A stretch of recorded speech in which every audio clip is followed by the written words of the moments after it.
চলে এসেছি চিংড়ি মাছের মালাইকারি রেসিপি নিয়ে। প্রথমে নারকেলটাকে পিস পিস করে কেটে সেটাতে মিক্সিতে দিয়ে পেস্ট করে নেওয়া হলো। তারপর একটা সুতির কাপড় দিয়ে নারকেলের দুধটাকে ছেঁকে নেওয়া হলো, ছেঁকে ভালোভাবে রেখে দেওয়া হলো। তারপর পোস্ত, চালমগজ, কাজু বাদামের পেস্ট করে নেওয়া হলো। তারপর আদা রসুন আর কাঁচা লঙ্কার একটা পেস্ট করে নেওয়া হলো। সব পেস্টগুলোকে পরপর করে সাজিয়ে রাখা হলো।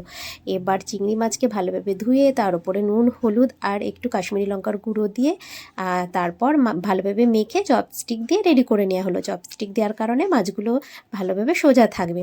তারপর একটা কড়াইয়ে তেল গরম করে যখন তেলটা ভালোভাবে গরম হয়ে আসবে তখন চিংড়ি মাছগুলোকে ভালোভাবে ছেড়ে ভেজে নিতে হবে। আমার রান্নার রেসিপি যদি ভালো লেগে থাকে তাহলে আমার চ্যানেলটাকে সাবস্ক্রাইব করে পাশে থেকো। তারপর ওই তেলে গোটা গরম মশলা, শুকনো লঙ্কা ফোড়ন দেওয়া হলো। ফোড়ন দেওয়ার পরে পেঁয়াজ বাটা দেওয়া হলো। এবার পেঁয়াজ বাটাটাকে ভালোভাবে ভেজে নিতে হবে।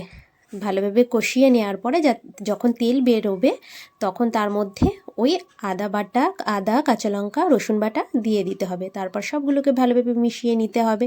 তারপর চালমগজ, কাজু বাদাম, পোস্তর পেস্টটাও দিয়ে দিতে হবে। তারপর পরিমাণ মতো লবণ দিতে হবে। তারপর একটু হলুদ দিতে হবে আর একটু কাশ্মীরি লঙ্কা দিতে হবে। তারপর সবগুলোকে ভালোভাবে মিশিয়ে নিতে হবে। মিশিয়ে নেওয়ার পর 2-4 দানা চিনি দিতে হবে। চিনি দেওয়ার পর একটু জিরে গুঁড়ো দেওয়া হলো। তারপর সবগুলোকে ভালোভাবে মিশিয়ে নিতে হবে ও একটু দই অ্যাড করা হলো।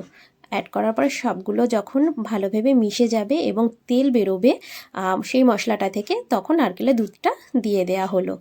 এবার ভালোভাবে যখন ঝোল ফুটে এলো তখন চিংড়ি মাছগুলোকে একে একে ছেড়ে দেওয়া হলো।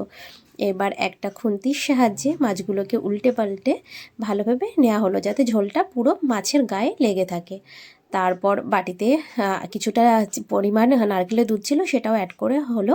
তারপর ঢাকনা ঢেকে এটাকে ফুটিয়ে নেওয়া হলো। তারপর চেরা কাঁচা লঙ্কা দিয়ে দেওয়া হলো। চেরা কাঁচা লঙ্কা দিয়ে ভালোভাবে আরেকটু 2-3 মিনিট ফুটিয়ে নেওয়া হলো।